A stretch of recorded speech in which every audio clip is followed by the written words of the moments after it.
That's some beautiful singing. Glad to see everybody out for Wednesday night Bible study.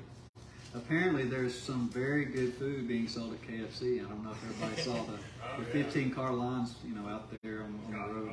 Yeah. I don't know what that's all about. I mean, I like KFC, don't get me wrong, but I didn't know it was that good. Maybe it's just because it's new or something around a little bit hype around it and everything. So we've been studying in the book of Numbers, and we've seen how they. Let me just take us back a little bit, a trip in time here to Exodus, where they came out from Egypt. We know that was the monumental place in Scripture there, because that was where they were in bondage. They were redeemed from sin, or redeemed from bondage, which is symbolic of our redemption from sin. And when they were brought out, they ran into some troubles. They ran into some problems where they had some inconveniences and things like that. And I like how we can use that for our own lives, because whenever we start out walking by faith, we're going to run into inconveniences. And we've seen how whenever they trust in God and do what He says, then everything was fine, everything was taken care of. But whenever they question God, and whenever they got it in their mind that they could fare better in watching out for themselves rather than trusting in God, then they got into trouble. They got themselves into things that they couldn't handle because they were failing to put their faith in God. And that's, incidentally, that's a hard lesson to learn, and we have to learn that too, because as we're living by faith, we oftentimes we see the path of what God's wanting us to do, and we see what that involves, but then we think to ourselves, is there some way I can fare better by doing my thing? And we get in our minds that maybe my wisdom is, although we won't admit this, that's what the implications are, right? I mean, whenever we start thinking, well, if I do this my way, I may fare better. I may end up doing better. And part of the problem is we fail to wait on God. We fail to realize His timetable and His time clock. And we think that He's late, and we think that sometimes He's, that He's too quick and everything like that, because we fail to realize that. So we see that when they came out from Egypt, they had to learn to trust in God and everything. So then we come to the book of Leviticus, and you got to remember they stay at Mount Sinai for quite some time before they end up going on their journey. And all the way from Leviticus chapter 1 all the way to the end of the book, they're at Mount Sinai the whole time. And we see where at the end of Exodus, where they built the tabernacle, God's presence comes down and dwells in the tabernacle. And at that point, God begins speaking to the nation through the tabernacle, to Moses and then to the nation. And all those instructions in Leviticus are on priesthood and sacrifice. And so He wants them to understand that this is going to be an important principle as far as them serving God, because without priesthood, without sacrifice, there's no means for man to approach God, because God is sinless. And the New Testament even teaches that. It says that all have sinned and come short of God's glory. There has to be some way for us some mediation for us to go through to approach God. And for them, it was the Levitical priesthood. For us, it's the priesthood of Christ. That's how we approach God today. And so we see that, and then we get over finally to the book of Numbers, and we see where He begins numbering the people, and they're getting prepared, and He's telling them things that they would be numbering the people and showing who would be doing what, who would be carrying what. We had these families of the Levites, the Kohathites, and the Merarites, and I can't think of the other one now, but the three divisions of the Levites there that would be carrying the most holy things. Korah, was it Korah? Kohath, Merari, and Gershonites, thank you. It was on the tip of my tongue. So we had those that would be involved in dealing with the furniture in the tabernacle and carrying the tabernacle and things like that, which is a huge part of what the nation would be doing, because if you can just imagine them being out in the wilderness, this tabernacle was like a huge portable tent, and everything that went with it. I mean, the just everything that was involved was this stuff was designed to be taken down and traveled with, and that must have been amazing to see how all that worked out. And we've seen how much, just so much material that they would be carrying through the wilderness there, gold and silver and all these different things that went with the tabernacle. And then we get over to Numbers chapter 10 and verse 11. This is where they begin actually, you're probably thinking, when are they going to get moving? Well, here's where in Numbers chapter 10 verse 11, they actually start to travel, and they begin their journey through the wilderness there. And then we went through chapter 11. We saw where they complained about the food and everything, and God sent the quails, and their greed was manifest in the fact, and their impatience in the fact that, before the quails were, apparently something that Brother Gary pointed out when we studied this last time, I didn't think about, they didn't even think about cooking the quails. They just flew on the spoil, if you will, and they just couldn't wait. They were that greedy and that upset with God that they thought that God was mistreating them. And so whenever the quails came, they just flew up on the spoil and just began to eat the quails. I mean, if you can imagine, I don't want to eat any kind of meat that's uncooked. I don't care what it is, but especially something like that. So I've never heard of anybody, maybe shrimp or something, but not quail, not birds. So that shows their impatience and their greed. And they just couldn't wait to get their hands on it, and they were disciplined for that. They suffered the consequences. It says that let's see here. I'll take us back to chapter 11 briefly. Verse 33. It says, "While the flesh was yet between their teeth, ere it was chewed, the wrath of the Lord was kindled against the people, and the Lord smote the people with a very great plague." And so they paid the price there for doing what they did, and it was called, the Bible calls that lust. And lust is a big problem for not only them, it can be for us too. And verse 34, it says, "He called the name of that place Kibroth-Hattaavah, because there they buried the people that lusted." And the margin of my Bible says for that word, let's see, it's the graves of lust. So there's a lot of people lost their lives there because they were just being so impatient and not doing what they were supposed to do there. And lust is what got them in trouble there. So now we come to chapter 12, and we're going to see some things here. And as I said before, this chapter is going to show a rebellion here on the part of Miriam and Aaron, and some consequences they suffered. And the big lesson that you want to take away here is the fact that physical lust for power and physical things, it oftentimes overrides our spirituality. The pressures of this life and the physical temporal things, it gives us a great deal of difficulty sometimes, because we tend to fixate on these things that we do need. Jesus, he said, seek me first and I'll add these things to you, because you're going to need these things. But the problem comes when we start thinking these are more important than spiritual things. Paul said in 2 Corinthians 5 verse 7 that we walk by faith, not by sight. But it's natural to walk by sight, right? I mean, that's what we're inclined to do.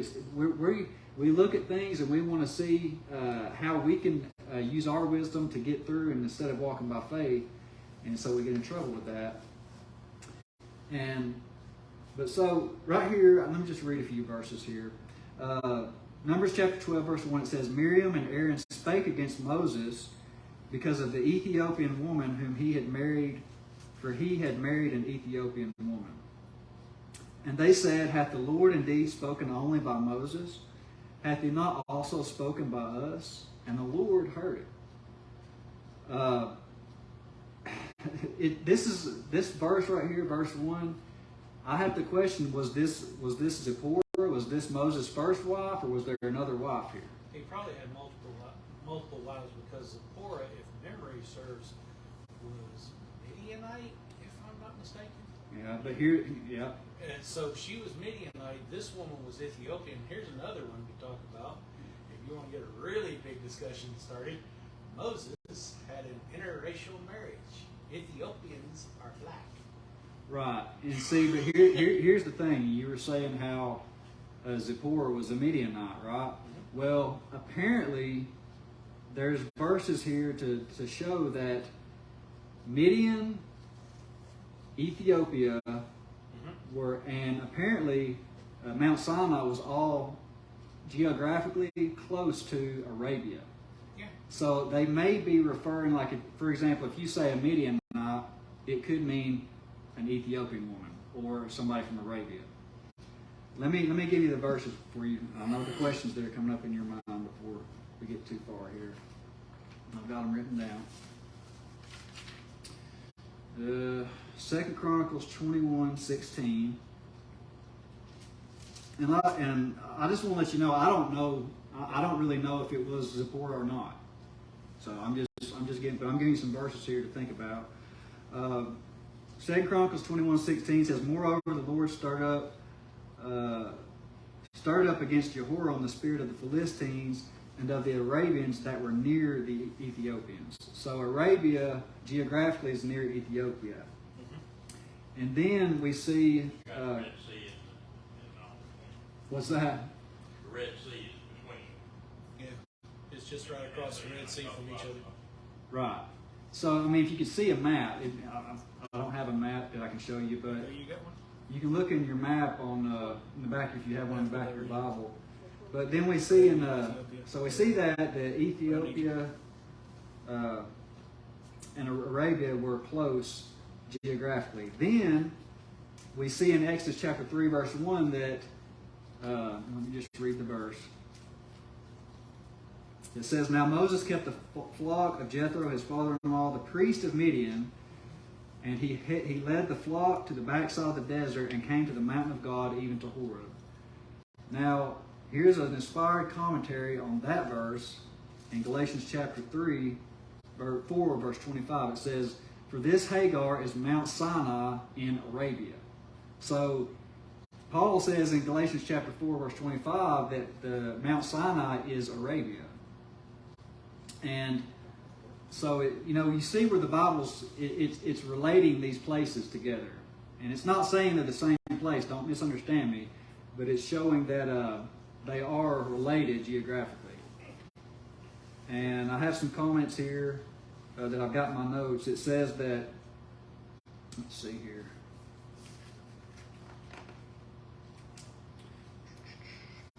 Okay. Cush and Ethiopia and Midian were parts of Arabia, 2 Chronicles 21:16. Arabians are said to be near the Ethiopians and Mount Sinai, Exodus chapter 3, verse 1, and Galatians 4:25. Sinai, a part of Horeb, where Moses fed the flock of his father-in-law, the priest of Midian, is said to be Arabia. And so we see the connection between these, right? Yeah. See right there below the Edomites, that's where the Midianites were dwelling. Mm-hmm. They were on the north side of the Red Sea there. I think that's roughly, actually, probably northeast, actually. Then you got the Arabians above them, the Arabian Desert. Down there across Egypt, if you follow that river south, the Nile, that's where you get to Ethiopia. It's a northeast African nation. Let's see here. There's one more verse in Habakkuk The that I want Ethiopians were to also show you. rulers of northern Egypt for many years. Oh, yeah, yeah. And Upper Egypt is actually to the south, because as you go south on the Nile, you're going uphill. Mm-hmm. So Upper Yeah. Egypt is See, down. that's why Bible geography classes are good, because sometimes it'll say that he went down somewhere, but like geographically he may be going up a mountain or something, or somebody may be stuff like that, little nuances and stuff that you don't really pick up on.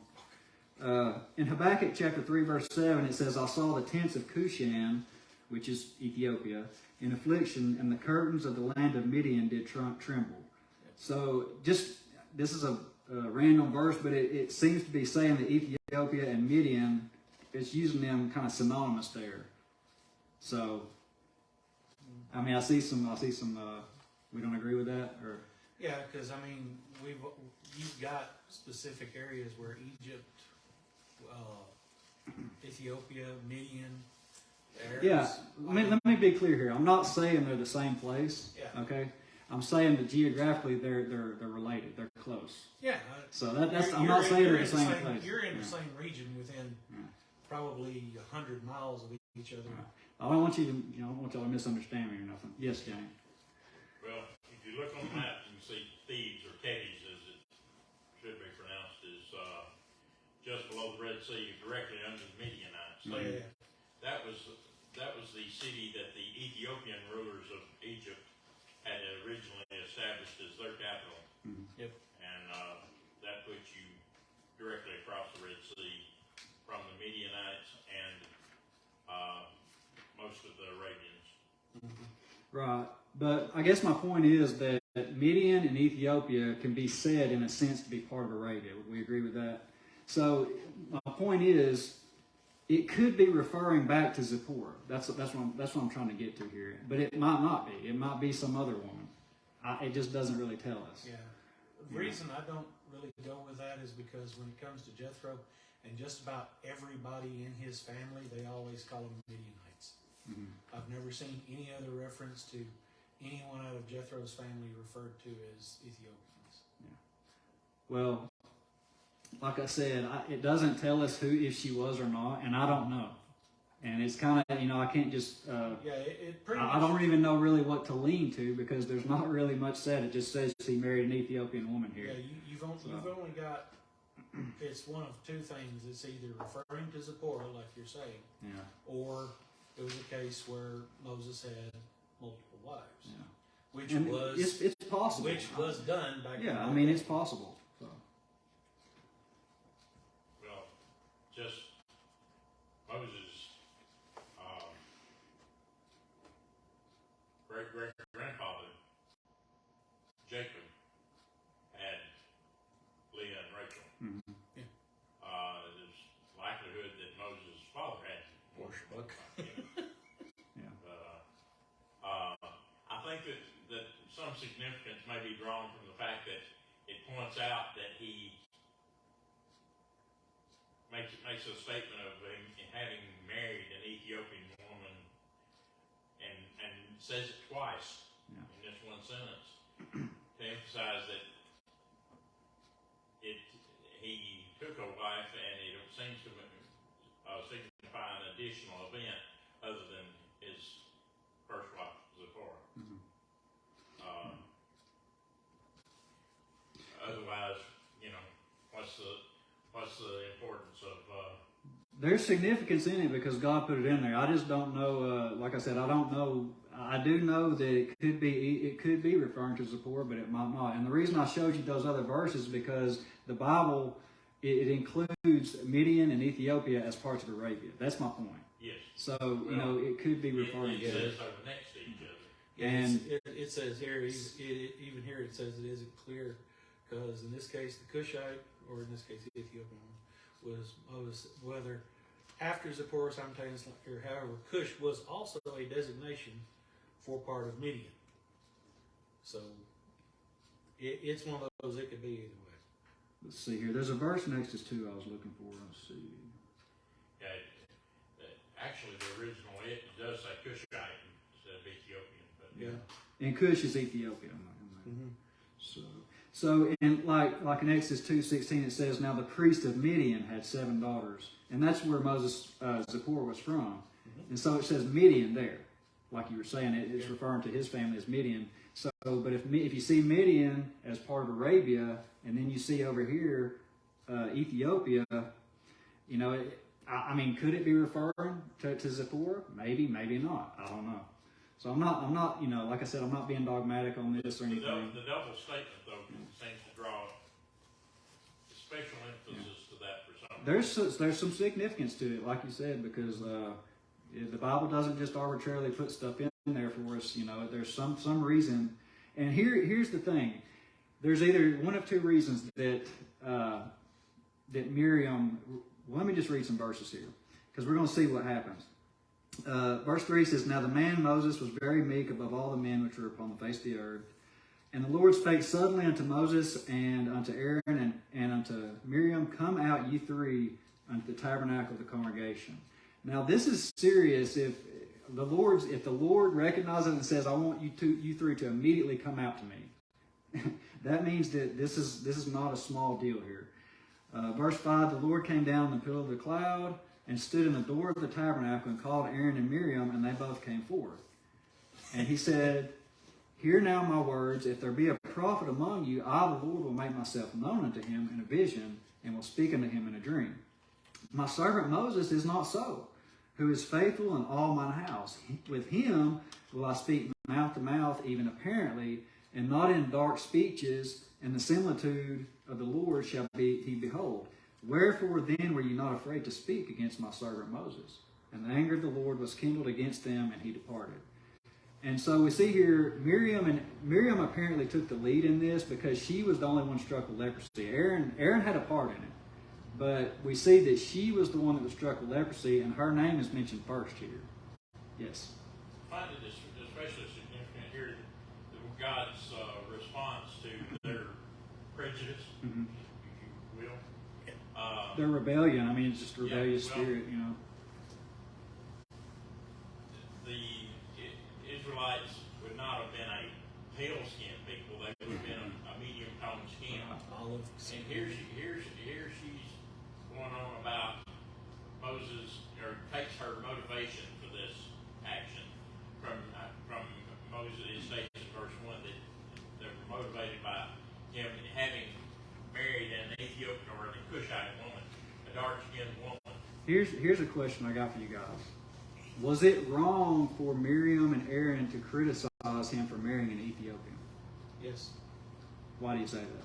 Because God said it. Where did God say that? He said, why were you not afraid to question Moses? No, I'm saying, when you said yes, I thought you were saying it was wrong for them. Or let me ask it again. Okay, was it wrong for them to criticize Moses? You say yes? Yes. Or? Only in the respect that God flat out told them you should not have basically crossed Moses on this. Now, in the Levitical law, if you take a look at it, yes, there were lots of laws that, hey, you're not supposed to intermingle with these other people and stuff like that. That's what I'm getting to. That's the point I'm getting to. They did have those laws. But when did those laws come into effect? Well, hold on. All right, this is good. Hold on. My point of asking that question is, it was wrong for them to do that. So yeah, you're right. I get what you're saying. I misunderstood there for a second. It's like, where did Cain's wife come from? It was, well, here's the reason it was wrong for them to criticize Moses. Listen to Exodus 34, beginning in verse 10. It says, and this is Moses giving laws to the nation here. It says, and he said, Behold, I make my covenant. Wait, let's see. Actually, this is the Lord. He says, before all the people I will do marvels such as have not been done in all the earth, nor in any nation. And all the people among which thou art shall see the work of the Lord, for it is a terrible thing which I will do with thee. Observe thou that which I command thee this day. Behold, I drive out before thee the Amorite, the Canaanite, the Hittite, the Perizzite, the Hivite, and the Jebusite. Take heed to thyself, lest thou make a covenant with the inhabitants of the land, whither thou goest, lest it be a snare in the midst of thee. But ye shall destroy their altars, break their images, and cut down their groves. For thou shalt worship no other gods, for the Lord whose name is a jealous God. Lest thou make a covenant with the inhabitants of the land, and they go whoring after their gods, and do sacrifice unto their gods, and one call thee, and thou eat of his sacrifice. So he's warning about the danger of these idolatrous people, but he doesn't mention the Ethiopians. Yeah, he doesn't mention Midianites. He doesn't mention Ethiopians, Cushites. I think that's interesting. He specifically calls out, if you look at that map up there, the Ammonites, the Amorites. These were the people that were in the promised land that they were heading to. He's like, those people, you're not going to make. Apparently, those people were very idolatrous. Yeah. So he's saying you need to don't get in here, because humanity, even with people we don't like, when we get around them, if we have to be around them, we're going to relate to some degree, and we're going to start doing things that are friendly or whatever you want to say. And He's saying, I want to warn you about making marriages and getting too cozy with these people, because you're going to end up forsaking me. You're going to end up worshiping idols. Yeah, and that's one of the things that I always go to when people try to go back to that, because I've seen people try to justify racism by going back to the old law. I'm like, guys, it had nothing to do with it. It was not about the color of their skin. It was all about what are their beliefs. And I've seen a lot of preachers that have counseled young Christians, hey, you need to think about this before you go marrying outside the church. Yeah. Because of what you just said, that there will be that, hey, let's come together. Me and Darlene one time, quick anecdote, me and Darlene one time went up to a church that was instrumental. It was an instrumental Church of Christ up in Kentucky, and we went there, and we decided not to go there, and we went to this other church. We didn't know that ahead of time. Let's make that real clear. Darlene's like, let me make that clear. So we went to this other church, and we told them about it, and they said, yeah, that church was a result of a young man from the Church of Christ and a young woman from the Baptist church got married, and they compromised and created a instrumental Church of Christ. Yeah. And that's exactly what God is warning against when he's talking about the inhabitants of the land. They were idolaters. Right. And he's like, keep that out. But at no point was he implying that you need to keep the same skin tone. Right, it had nothing to do. They missed the whole point about the God. See, he was wanting to keep the nation pure for Jesus to come through that family line. That was the whole purpose, and like you said, to keep them away from idolatry. But they got the idea that, oh, God thinks we're better than everybody else. You know, like they missed it. Yes, James. Two points. One, the question was, were they wrong?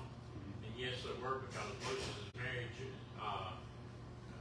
took place before any laws concerning that went into effect. And where there's no law, there's no sin. Well, the law that I read from Exodus 34 didn't mention the Ethiopians. So they were here's my Even if you talk about intermingling with any other people. Yeah. But the other thing that I was getting at earlier was that they were motivated by prejudice, and then they turned around and turned that on Moses. But it's funny that, like I said, they're basically prejudiced against a darker skinned person. Exactly. God's punishment was to turn them.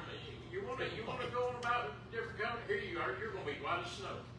Well, here's the thing. If anybody should have, here's my point. There was either one or two reasons that Miriam and Aaron did this. Either because it was a cover-up because they were jealous of his authority, or because they were prejudiced against people of another race, of a stranger. Both. Now, if anybody in the world should have some mercy and compassion on strangers, who should it be? It should be the Israelites, because they were in Egypt and they were in slavery. Verse 1 says, then Miriam and Aaron spoke against Moses because of the Ethiopian woman. Mm-hmm. So it was their motivation was prejudice. Their point of, that they used as a point of contention was just a substitute. Yeah. Right. It was kind of like you know, they were wanting to complain, they were wanting to lash out, they were disgruntled, obviously, but they used that as a cover up for something on the inside. You know, it's like our heart is a revelation of what we are on the inside. Jesus said, out of the abundance of the heart, the mouth speaks. You know, eventually how we are on the inside is going to come out. Events are going to bring out words or actions in us that people are going to see. I know how this guy really thinks now, you know. And we now see Miriam, obviously this had been building on the inside. God sees the heart.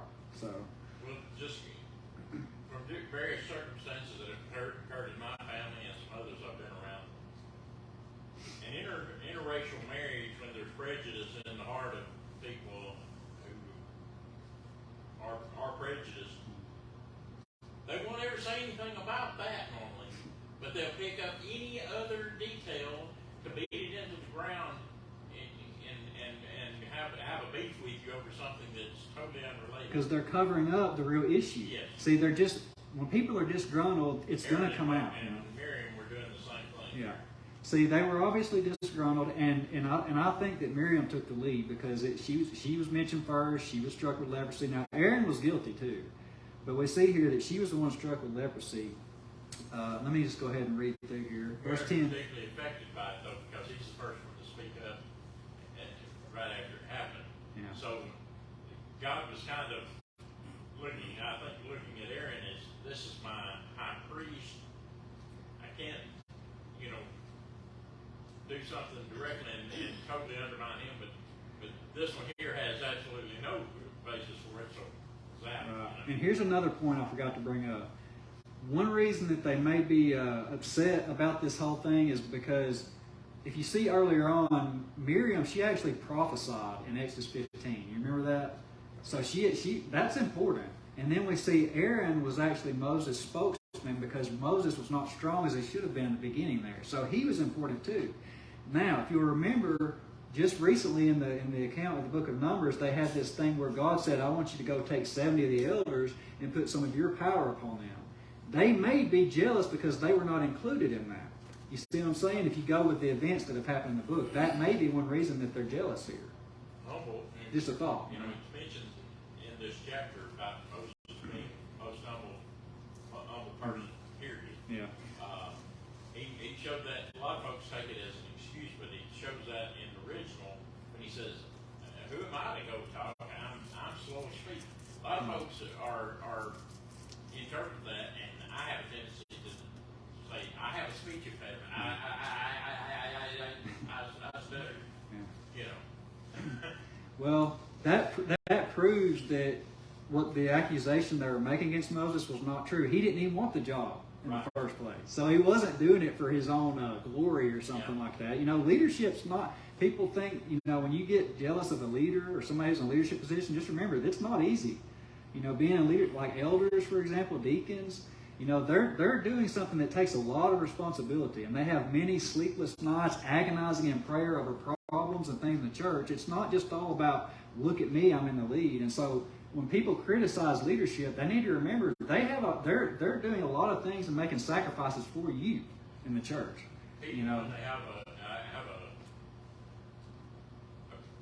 prejudice of any type, whether it be racial or whatever, a lot of times it's over something that they know they don't really have a basis for.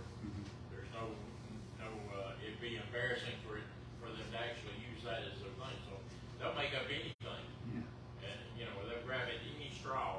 Nitpicking, a lot of people do that. So You ever notice in the Bible some of God's most effective prophets and leaders didn't really want the job? yeah. Moses, but you know what I see? Jonah. You know how I see that though? I see that as a mark of humility. It's like, if God comes to you and offers you something like that, and you at first say, I'm not good enough or something, you're being very humble. It's like when God came to Saul. At first, he hid among the stuff. He was little in his own eyes. But look what happened whenever he got the position. He let power go to his head, and he got his head too big on his shoulders, and it messed him up. But at first, he was really good. He was humble. He's like, he didn't want it, and he was like, okay, and he was like talked into doing it. I mean, that's a humble. He was approachable, but as time went on, his pride got in the way. But yeah, a lot of people, like you said, when God first approached them, they turn it down. We're not going to make it all the way through the chapter, but that's all right. We can. We've only got a few more verses. We'll probably be able to get this chapter and into next 13 next time. So we'll go ahead and end right here, and I appreciate your attention tonight.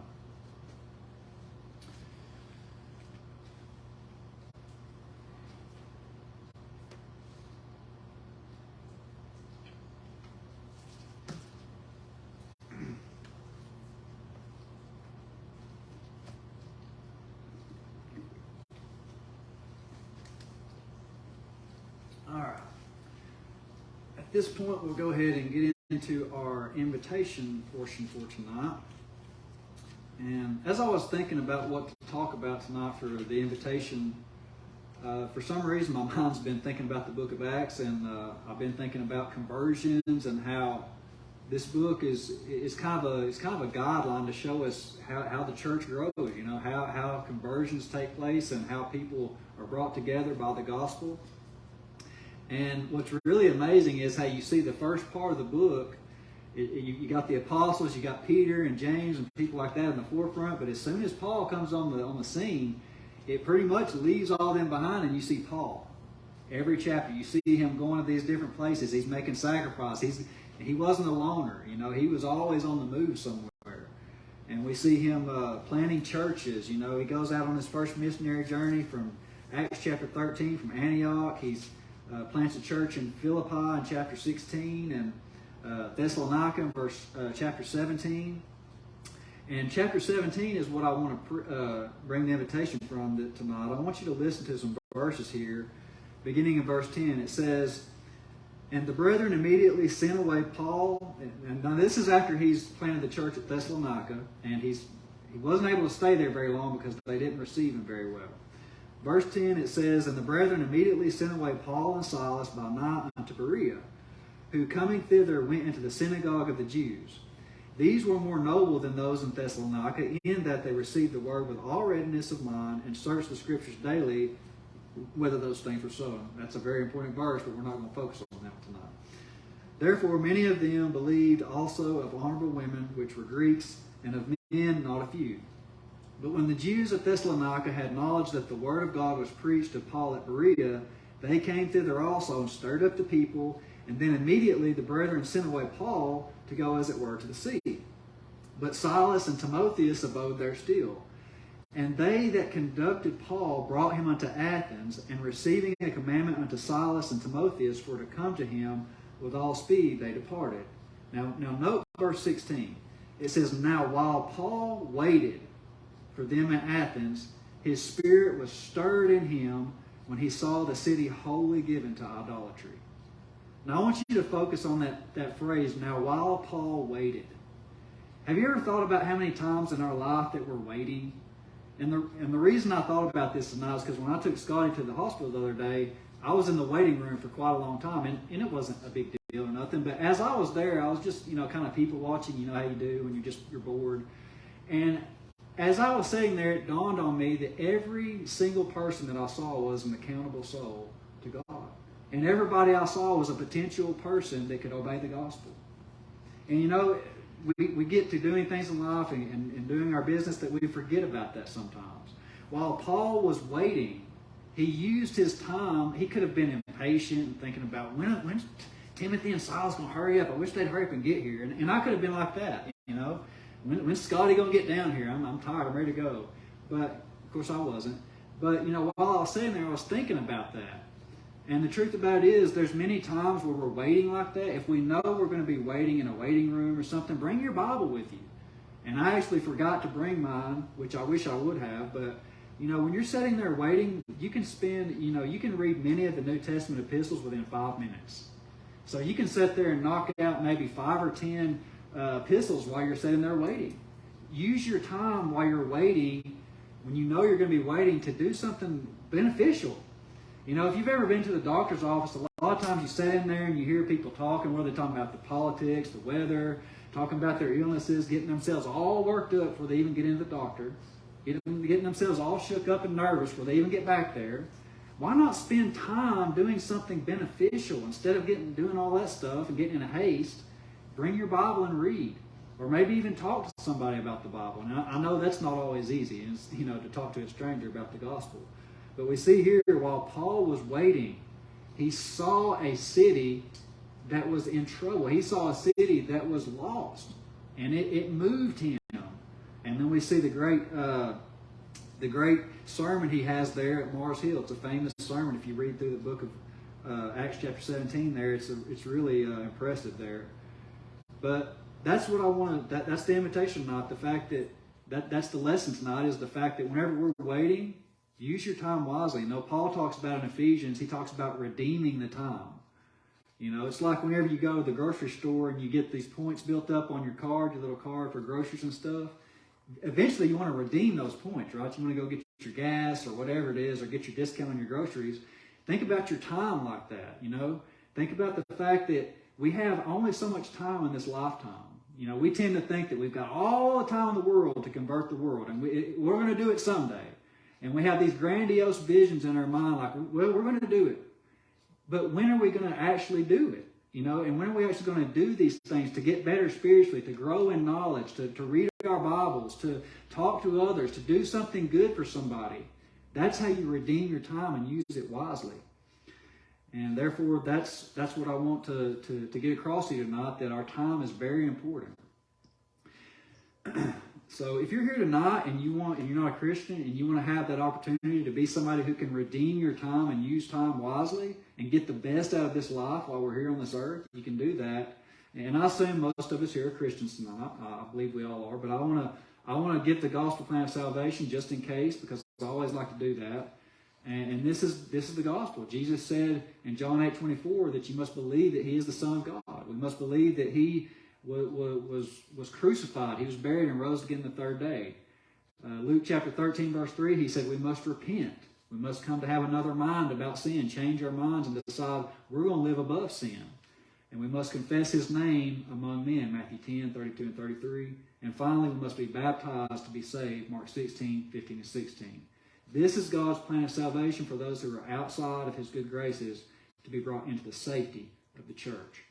If you're here tonight and you're a Christian and you strayed away from God's grace and you'd like to have be brought back into the fold, you can do that by repentance, confession, and prayer. Whatever your need is, we're here to help you. We want to talk with you, we want to pray with you, and whatever we can do for you. And if you need that, please come as together we stand and sing.